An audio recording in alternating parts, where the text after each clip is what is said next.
Today we will be installing your Blindsgalore Envision Roller Shade.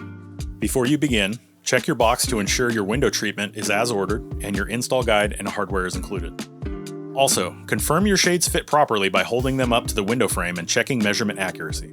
For install, you will need a tape measure, screwdriver, power drill with drill bits, and a pencil. You may also need a level, and for taller windows, a ladder. Consider drywall anchors if mounting directly into drywall without a stud.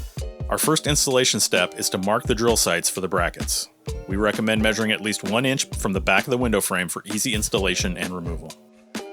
Drill the marked points, and then screw in the brackets.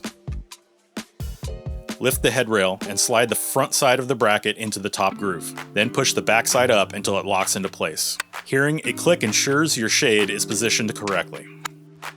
Then attach the clear handle. Test your shades by raising and lowering slowly to ensure even movement. We also want to check for proper tension by stopping it mid-window. From measuring to installing, we're here to help you every step of the way. Find us at blindsgalore.com.